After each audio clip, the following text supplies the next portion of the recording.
दोस्तों, महात्मा बुद्ध के जीवन से जुड़ी ऐसी बहुत सी कथाएं प्रचलित हैं जिनमें सुखी जीवन जीने के राज छिपे हैं। कहते हैं कि अगर कोई व्यक्ति इनकी बताई हुई सीखों को अपना लेता है तो उसे जीवन में किसी भी परेशानी का सामना नहीं करना पड़ता।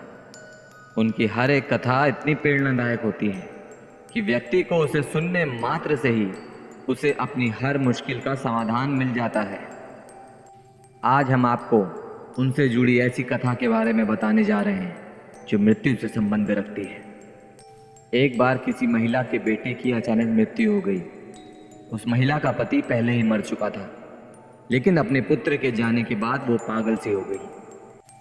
मृत बच्चे के शव को लेकर वो पूरे गांव में घूमने लगी और घूमते घूमते महात्मा बुद्ध के पास पहुंची और रोने लगी कि ये उसका इकलौता पुत्र है और यही उसके जीने का सहारा है।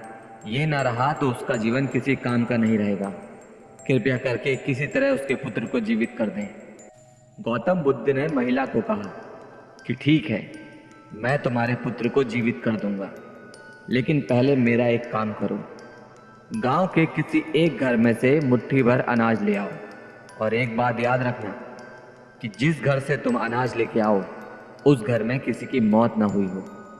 ये सुनकर महिला बहुत खुश हुई और ऐसे घर की तलाश में निकल गई। एक एक घर जाकर उसने सबसे पूछा कि इस घर में किसी की मौत तो नहीं हुई है।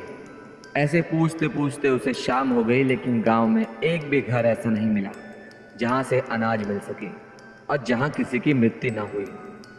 अंत में उसे ये बात समझ आ गई कि मृत्यु एक ऐसा सच है जिसे कभी मिटाया नहीं जा सकता।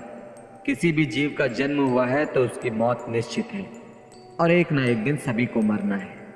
वो औरत जब वापस गौतम बुद्ध के पास पहुंची तो कहने लगी कि वो उसके बेटे को जीवित भले ही ना करें, लेकिन मृत्यु का रहस्य समझा दें।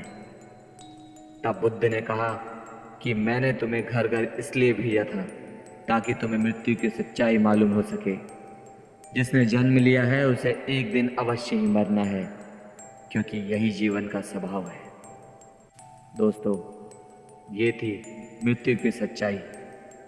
अन्य वीडियोस को देखने के लिए देखते रहिए जवाब लाजवाब। धन्यवाद।